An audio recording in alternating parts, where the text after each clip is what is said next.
Ladies and gentlemen, here we are. First reaction, Hatful of Hollow by the Smiths. We're finally doing it. Long time coming, right? I think someone recommended like Queen is Dead and Hatful of Hollow like in one of my first Joy Division videos. So, and that was like September of last year, guys. I can't believe how long I've been doing this already. I look back and like I look at like my Velvet Underground videos, which I did at the beginning of like January, and that was like 25 days ago, and I'm like, that seems so long ago. And then like I look back at Joy Division, like that's in September. It's like that seems not that long ago. Been doing this for a while, and I'm enjoying it, guys. I'm enjoying it. I love that everyone else is in. Like, I had someone say like, you're the only person who's doing this on YouTube, and it's actually funny because I seem to be the only person mostly who's doing full albums. A lot of people do individual songs, a lot of people, and it's either old guys, like either old metalheads or just old people who like 60s folk music, right? Or like black guys. Like I watched a black guy react to There Is a Light That Never Goes Out. And I'm like, why are these like the two categories? This is really fascinating and just off the wall. It's really funny. Anyway, thank you everyone for keeping with me, watching, subscribing. I'm almost to 5,000 subscribers. I should actually look to see like from September. I'll do that right now. See how many subscribers I've gained since I first started uploading these videos. Since I first started posting these videos, I've gained 238 subscribers, lost 67, so it comes out to 171. That's pretty good. Now, if I were to take that and transpose it to where I just do like the beginning of 2018 all the way up through when I began doing that, let's see what number this is. Subscribers gained 130. Right, so from January to September, I gained 130, and then from September to now, I've gained 171. So that's pretty big. That's pretty big for me. So again, thank you everyone so much for watching these. Now comes the time for Hatful of Hollow. So I listened to the Smiths debut. That was my last video that I did a few days ago. Really conflicted on it. Really conflicted because there's things about it I don't like. I don't have a lot of criticism, I'll say that much. There's a few songs like maybe Miserable Lie that I think is just kind of really hard to listen to in general. You've Got Everything Now is also just kind of a little eh. But as far as the things I don't like, they're not necessarily criticisms, they're just preferences, right? Reeler Out in the Fountain was pretty decent. Pretty Girls Make Graves was good. The Hand That Rocks the Cradle was a little repetitive, but fine. Still Ill, not bad. Hand in Glove. Supposedly, Hand in Glove is like this like romantic song, but it doesn't sound at all like that to me. Even reading the lyrics, I don't understand where that's coming from. But regardless, what difference does it make? Interesting rock song. I Don't Owe You Anything was that was that sultry one, right? Then Suffer Little Children, which I fell asleep to because the instrumental was so relaxing, and just completely glossed over the lyrics about murder. You know, as you do. It's a fine album. I'll have to go back and listen to it more to see kind of how I feel. I feel like I haven't completely wrapped my mind around it yet, but I definitely don't like it as much as some of their later stuff, I'll say that. So, Hatful of Hollow, this is a compilation album that came out November of 84, whereas the Smiths debut came out in February of 84. So this is an album that contains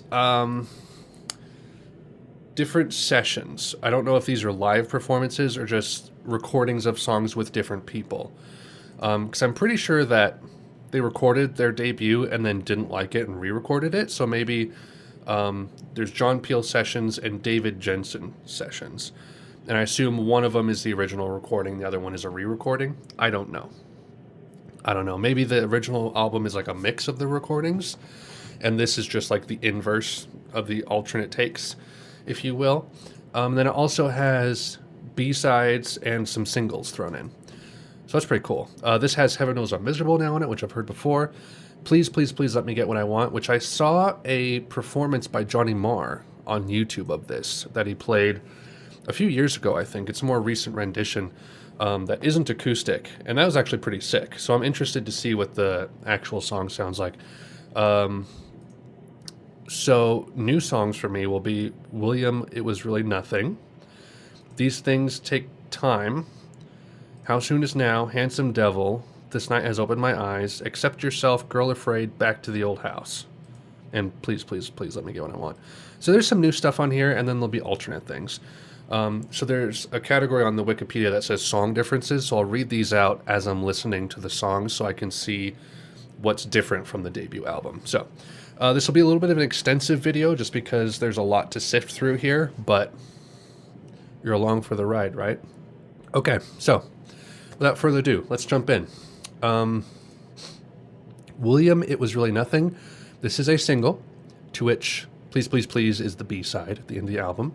So let's begin with William, It Was Really Nothing.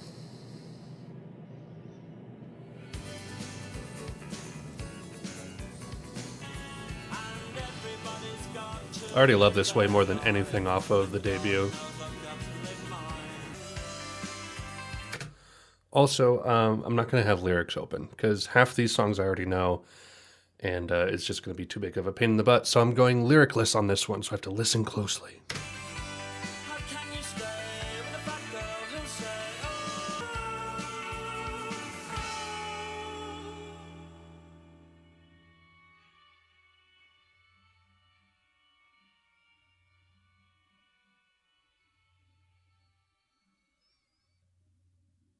That's fine. That's good. I dig it.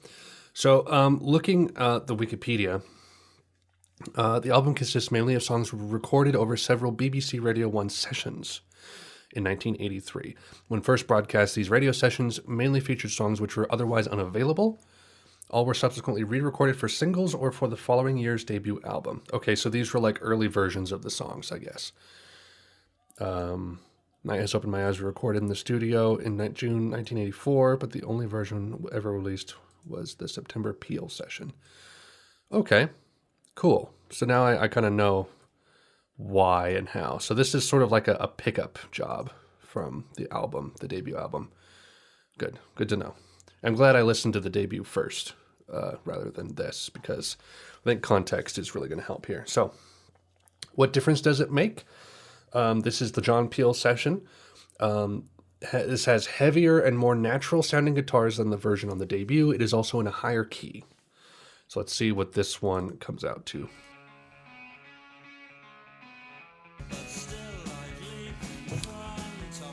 So far, I think I like the original better. Because if I just go to the original, I like that intro.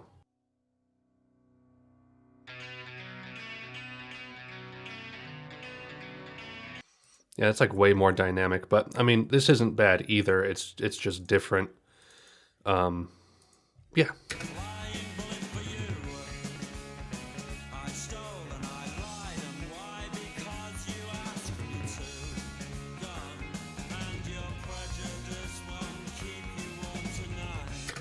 I'm probably not going to show a lot of my reaction from songs I've already heard, if that makes sense. Just because I've already reacted to all the main elements of it, you know, so I'll probably just show very minimal parts to these songs I've already heard before. But just a heads up, if you don't see much of these songs that were from the debut, that's why, because I've heard it before. Still got falsetto.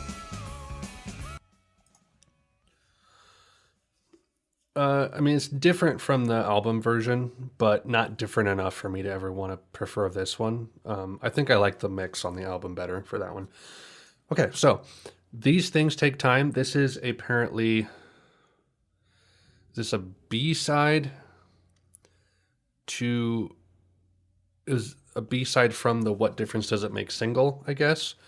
And this is an alternate version of that. So I don't even know what the original of this sounds like, but it's from a David Jensen session. Features bass that is more prominent and drums that are less controlled than the version from the single. Sliding guitar figures accompany the chorus. So no context for this one. It's just a new song. Let's see what we got.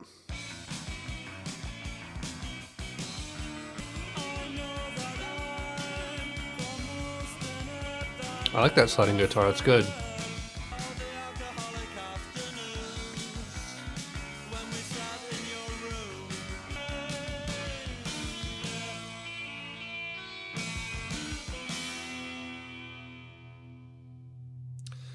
Um, just a side note.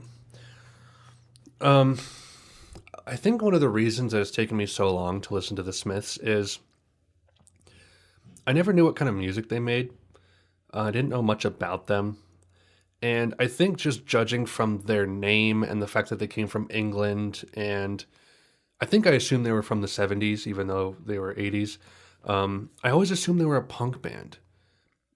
I don't know why I thought that. Maybe it's just kind of, an inference I made from what little I knew about them. But that's part of why I never was interested because I'm like, oh, the Smiths. I don't know. That sounds kind of like, Joy Division at the time, right? I didn't know much about Joy Division either. It's like, it just didn't sound like my thing. I'm not interested. I don't want to listen to the Smiths. I'll be fine with Coldplay. Thank you very much. So it took me a long time to get to this point. And I think some of these earlier songs are kind of what I was afraid of as far as not liking. Because there's a punk ethos in their music. And I've heard people say this before, that they seem like a punk band in some ways because they're very retaliatory in their music. It's always like a response to something political, cultural, whatever it might be. It's like, all right, I see that. I see that. And it's much more obvious in these earlier songs. I think once it gets more introspective in terms of like Heaven Knows I'm Miserable Now, where it's like it gets janglier, it gets poppier, a little more artistic, a little more introspective, because I think what a lot of people love about the Smiths, I'd say the mainstream majority who love the Smiths like their introspective stuff, because like that's why everyone loves There's a Light That Never Goes Out. Like it's a song about someone who's been kicked out of their house and they just need to feel something, right? There's a lot of empathy and connection that listeners have to that kind of a message, right? And I see it, I understand it. And it is here in some regard, but it's much rockier, raw, and not quite as introspective yet. Morrissey's almost doing more like storytelling and biographical stuff, right? Like the Suffer Little Children thing. So yeah, it's a subtle difference, and I'm not disliking it now. But from my initial thoughts on the band when I first was like, I don't want to listen to them, this is probably something I wouldn't have liked at that moment had I not known that Queen is Dead came down over here and it's actually like really awesome rock pop music. So I'm glad that I've come to this now when I have, because I don't think I would have liked it any other time before this, and I probably would have dismissed the Smiths more readily, and that would have been a shame because I never would have listened to The Queen's Dead. So, side note, done. This Charming Man. So this is a mix that has softer and more upbeat vocals, guitars, and even drums than the version released as a single, which it was pretty upbeat. Bass line is louder and altered slightly. Additionally, there's no solo guitar introduction. Well, that sucks. That thing was awesome. I've actually warmed up to this Charming Man quite a bit. It's pretty smooth song. So let's see what this mix sounds like.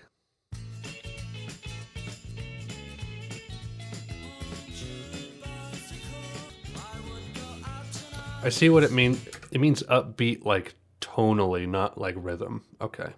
Because the original Charming Man was more driving than this. This is a little more chilled and laid back.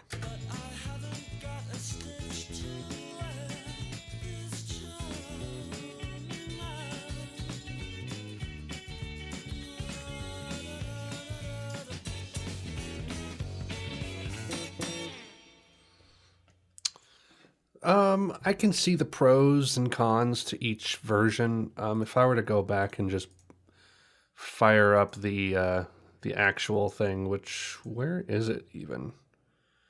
There's so many stinking compilations that I don't even know. It's not on this one. Is it on singles? Yep.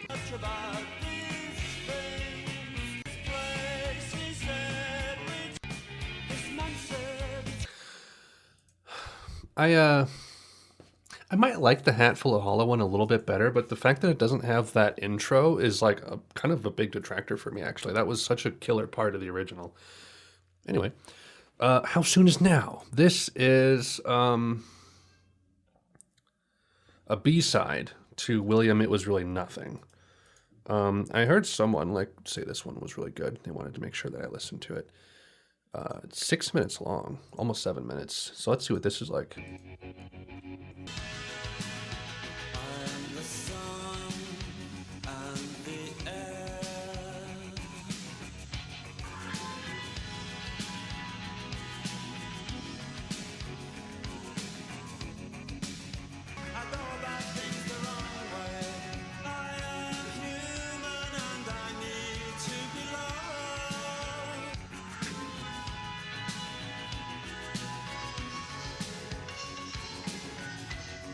I don't know how I feel about this one. It's another kind of long-winded one.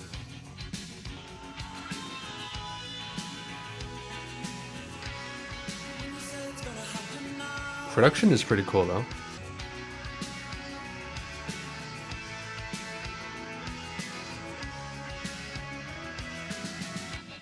This effect is like kind of overwhelming when you're wearing headphones. You're just like,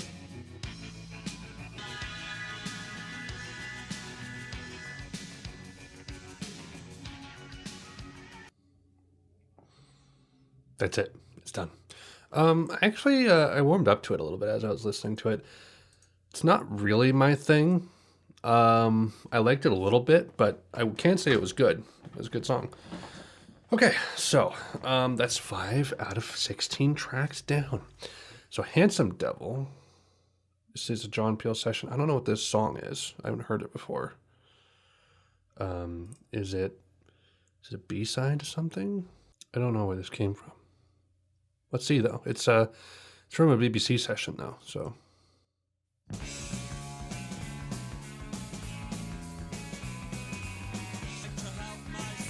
That punk side coming through.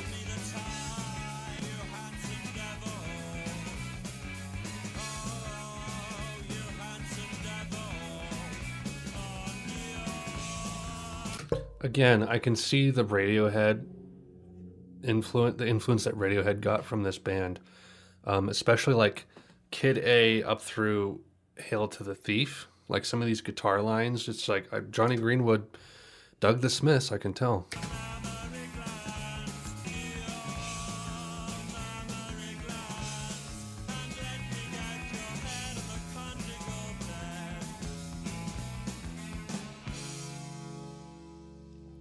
Like I keep hearing I Might Be Wrong by Radiohead. And like I just hear it in these songs and I'm like the what is it? What difference does it make in Handsome Devil? It's like, you might be wrong. That's where it came from, man. Hand in Glove. So this one, this is the version that appeared on the original single, not the one on the Smiths. It features a fade intro, louder bass, and vocals that sound very distant. Okay, guys, I'm going to try to listen for the romance that you say is in this song. Their most romantic song, right? What do we got?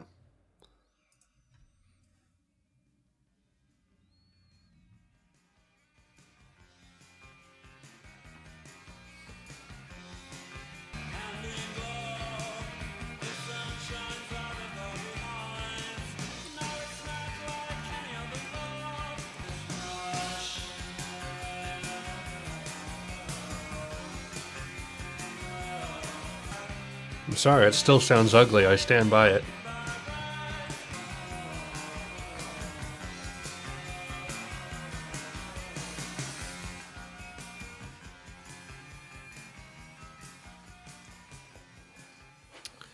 And it fades out. Okay, so I'm going to clear the air here, okay? I'm on the Wikipedia for Hand in Glove, and it says, Morrissey explained that the song's theme was complete loneliness, going on to state, it was important to me that there'd be something searingly poetic about it in a lyrical sense, and yet jubilant at the same time. Goddard described Hand in Glove as a bleak proclamation of doomed happiness, a shattering left hook of self-loathing, loss, and desperation. That's what I feel. That's how it feels to me. Yeah. Though we may be hidden in rags, we have something they'll never have. Morrissey explained that the verse described how I felt when I couldn't afford clothes and used to dress in rags, but I didn't really feel mentally impoverished. Yeah, I just don't like the song. I'm just accepting that right now. It just sounds ugly. The chords are abrasive to me. The melody, hand in glove. I don't know. There's just something about it that rubs me the wrong way. I don't necessarily have a problem with it. I don't feel like I can really critique it without being biased either. So I'm just gonna leave it at that, guys. Still ill. Uh, Opens and closes with harmonica solo and sounds less hollow and slightly slower than the version on the debut. So let's see. I liked this one from the debut. So let's see what this one's like. Hmm.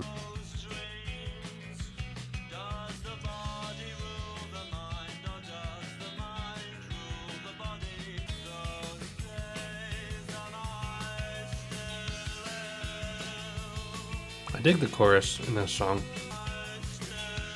How it resolves to the major tonic there. It's good.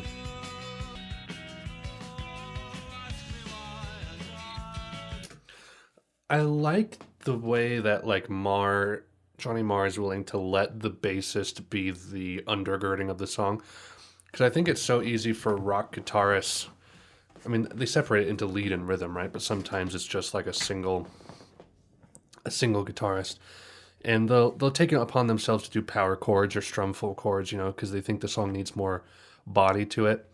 But Marr is willing to not necessarily even play riffs. Like they're kind of riffs, but it's like they're melody driven, not arpeggios. They're just kind of like explorations through chords. They're like arranged guitar lines, and it's I've not seen anything quite like it before. And I can see everything that came later as like a pale imitation of what Marr is able to do as well. It's really impressive that he just kind of is willing to go up and to do whatever he needs to do and let the bassist serve his function. That's pretty bold.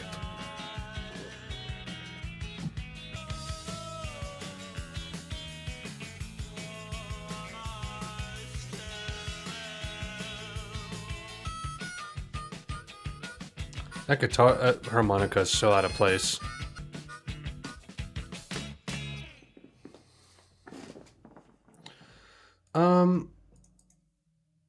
Let me just sojourn here real quick.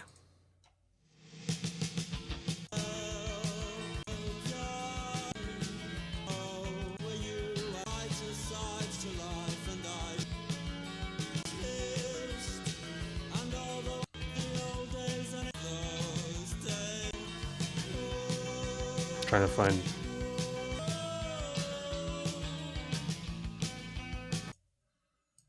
So minus the harmonica intro, I think I like the mix on the Hatful of Hollow one better. Because the guitar is way more present here. It's not as reverby. And I think the guitar is one of the strongest parts of the song. So good on you, John Peel session. So here we go, guys. The infamous song.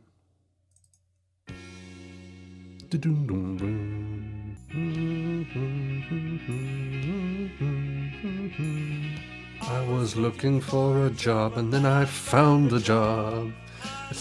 I don't know why that line is really funny to me. It just always strikes me.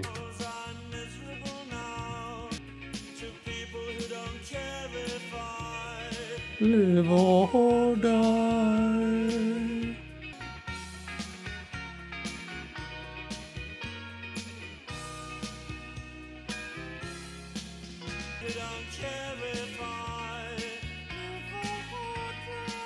Such a unique falsetto.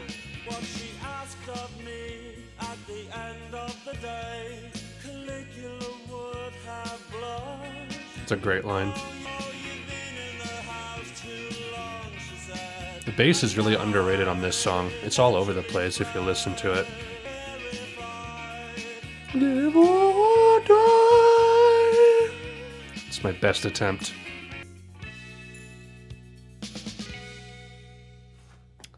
It's a great tune. I've warmed up to that one so much. I remember when I first heard it, I was like, what the hell is this music? I was looking for a job and then I found a job. I'm like, okay. But now it's like, it's so good, man. It's so good. This night has opened my eyes. I don't know what this is either. So, oh yeah, I said it earlier. It was recorded in the studio, but the only version ever released was this one from a Peel session. Okay, sure. Show me what you got. No, wrong one. Sorry. Ooh. This one is about murder. See, guys, I'm listening. If he's not singing about Oscar Wilde, he's singing about murder. Of animals as well.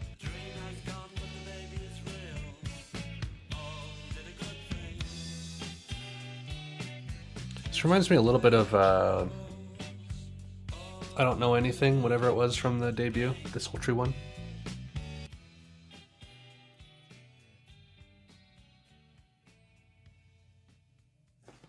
That one was okay. I think I liked it a little bit more than How Soon Is Now. It's shorter than How Soon Is Now. And it's like I like the instrumental, but it's just not extremely super exciting. It's just okay. It's like a 6 out of 10 feeling for me, you know? Not to say the song is 6 out of 10, but it's just, I have that feeling about it. I don't know. Okay, so you've got Everything Now. So this was one that I didn't like from the debut. Slower than the version on the Smiths and does not have any keyboard part. The bass line is also slightly altered. What do we got?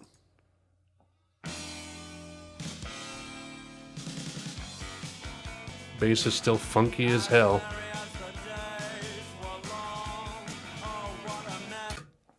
Is it sad that I think this isn't as ugly as Hand in Glove?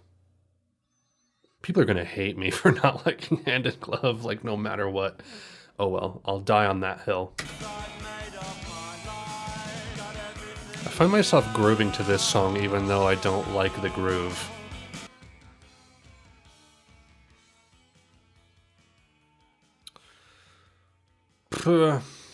Still don't like it a whole lot. I think that's an improvement, I guess, on the debut version, but I still don't like the song all that much. It just sounds, that bass is just so like kitschy to me. Doom, doom, doom, doom, doom, doom. It's a, I don't know. There's something like comical or feel like jester about it.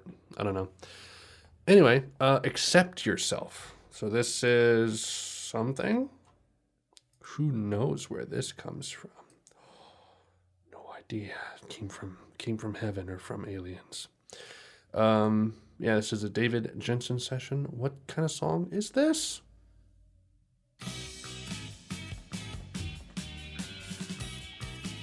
Hmm. I am sick and I am dull and I am plain. How dear, there's no one left to blame. Even though Smith songs sound simple, they're actually kind of intricate, at least like guitar composition wise, right? They can sound simple or even samey on the surface level, but if you really just kind of like listen to what's going on, it's very specific.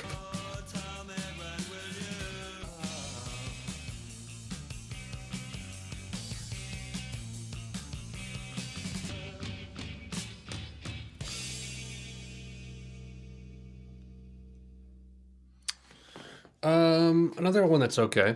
I liked the composition of it a little bit. Not a huge fan of it though. It was just fine. That's all. Girl Afraid. So this is a B-side of Heaven Knows I'm Miserable Now. If I'm not mistaken, Johnny Marr wrote these two songs kind of back to back as soon as he was gifted a guitar by like the producer or something, someone from the company of their record label. Something like that. So this is kind of a companion piece to Heaven Knows I'm Miserable Now. So let's see what it's like.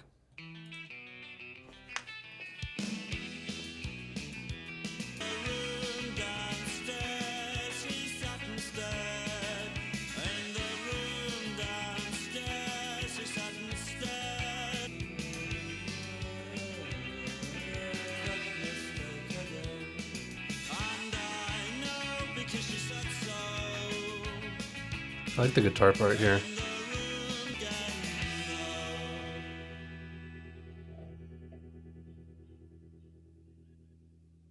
All right. Okay, that's fine. That's fine. Don't worry about it, man. You're good. That was okay. Another okay one. I like Heaven Knows I'm Miserable now more. But it's fine. It's fine. So we have 3 songs left, guys. We're plugging along. We're plugging along. Back to the Old House. Originally the B-side to What Difference Does It Make? It's an acoustic piece with melancholic guitars and vocals. This sounds like it's right up my alley.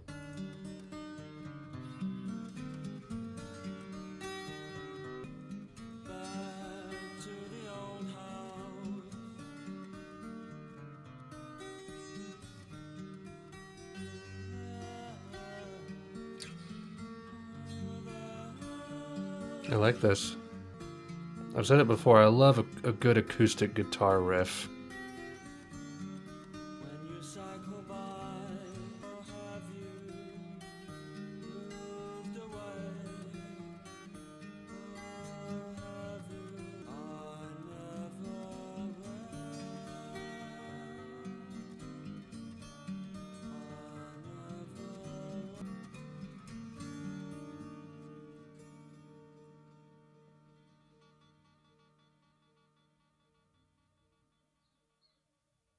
Pretty good. Pretty good. As soon as I read the description of it, I'm like, I'm gonna like this song, aren't I? And that was really good. I like that. Reel Around the Fountain. So this one has duller sounding drums and acoustic guitars than the version on the debut. The bass is more prominent, but the piano and organ parts are not included. It is also in a higher key. So let's see what this is like. Penultimate song.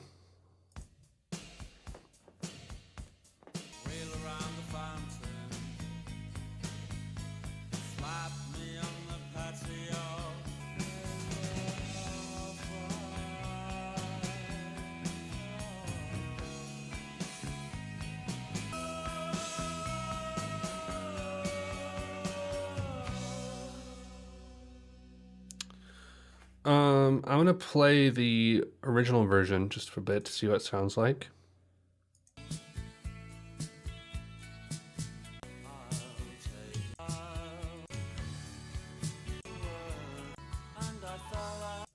I think I prefer the original a little bit, but I understand how like this stripped back version I just listened to on Hatful of Hollow kind of complements the tone of the song and the lyrics of the song a little bit better.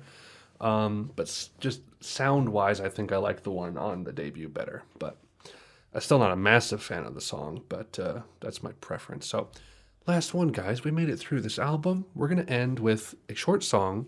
Please, please, please let me get what I want. I'm really curious to see what this sounds like after I heard kind of an updated Johnny Marr take on it from a few years ago. So traveling back to the past, what do we got? Good times for change. So please, please, please, let me.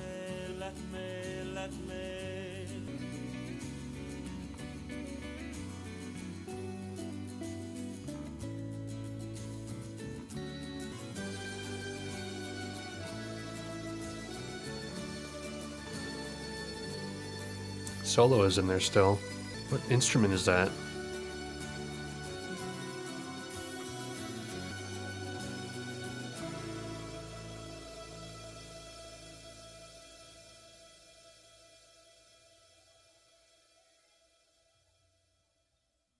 Wow, it's just gone. Cool. Yeah, it's good. I like that one. I assume if you're watching this video, you have seen it, but if you haven't, go look up that Johnny Marr performance of it. Johnny Marr plays Please, Please, Please Let Me Get What I Want by Smithson Guitar. 5 years ago, 1.5 million views. That's a good rendition. I like that a lot, actually. Nice guitar lines in it. Yeah, so that's Hatful of Hollow, guys. We did it. Yay, hooray. Good. It's good. I'll just say that, all right? I'll just be general. It's good. There's so many songs on this. I kind of lose track. And I just listened to the debut the other day, so I'm kind of like frazzled. But there's a couple things on here that I liked over the debut. Some things I like the debut more. Which songs did I like? I liked William. It Was Really Nothing. I can't remember. These things take time, even. I don't even remember what that sounded like. How Soon Is Now was fine. Handsome Devil was fine. Still Ill. I liked the presence of the guitar on that one. Heaven knows I'm miserable now. It's good. This night has opened my eyes. Okay, you got everything now. Still don't really care for it. Accept yourself. Fine. Girl Afraid. Fine. Back to the Old House. Pretty good. Reeler on the Fountain. Prefer the debut. Please, please, please let me get what I want. Good. I don't like this more than The Queen is Dead. I'll say that. Am I going to be one of those Smiths fans that are like, I like their later stuff? And I'm just instantly dismissed. Don't know. So that's that. Thank you guys for taking this trek with me forward. Yeah. I don't know if I'm going to do Meat is Murder. Let me know, guys, please. Because I love Queen is Dead so much, and you've seen that I'm kind of, not dismissive, but don't vibe as much with their earlier stuff, will I like Meat is Murder? Like, is it poppy like Queen is Dead, or is it not? You know, which way does it swing? And then, what's their last one? Strange Ways, Here We Come. That looks like it's poppier, right? I haven't heard anything off of this album, actually. No, nothing at all. I'm interested in that one, actually. So let me know about Meat is Murder. If you think I might like it, if I should do it, whatever. Strange Ways, Here We Come. I'd like to do that at some point, honestly. But also let me know about that one if you think it's good or not. But that's probably it for compilation albums, because there's nothing else that I need to listen to, I don't think. Because I've heard Asleep, which is the one that was recommended to me. The World Won't Listen. There's some singles on here. Panic. I don't know, guys. See, that's the problem, is that there's like compilations that have I heard any of these on here? I've heard some on The World Won't Listen, but it's like Louder Than Bombs is really big. It's really long. It's 72 minutes. And there's going to be a lot on here that I would have heard already. Like, I've heard like a third of these, and then if I listen to The World Won't Listen, I will have listened to like 2/3 or 3/5. So I don't know. What do you think I should do? Tell me. Also, keep suggesting albums. There's a lot I need to listen to, okay? I will get to Tom Waits at some point. I will get to Nick Cave at some point. What's next? Should I just jump right into Cocteau Twins? Should I do Heaven or Las Vegas and get that done? Maybe. I need to go back to something. Loaded. I need to do Loaded by Velvet Underground as well. I'm probably going to... I need to like make a Google Doc and just start compiling the albums I need to do so that I know what's coming next. Someone suggested the Stone Roses, which I hadn't heard of before. But they're also kind of jangle pop, I guess. Their debut came out in '89. Jangle pop, neo-psychedelic alternative rock, 49 minutes. Has a 10 out of 10 on Pitchfork. Never heard a single song as far as I'm aware. As far as I'm aware of. So I might do that one, because that sounds interesting. I'm down for jangle pop. Might sound kind of Smithian, I guess. I don't know. Let's see, guys. Let's see. Let's see what the future brings. I don't know what it holds now, because I feel like we've reached a trajectory, the end of a trajectory, right? Because Hatful of Hollow has been a long time coming, so... Thank you for sticking out. This video is probably going to be kind of longer, because there's a lot of interjections and things going on. And it's the end of an era. Season 2, coming soon. In Season 2, the actor changes for me, so you're going to see someone else. Sorry. You might like him better. Okay, so again, thank you everyone. Please like, comment, interact with this video in whatever way you see fit. Thank you for watching. Thank you for subscribing, etc., etc. I'll see you later.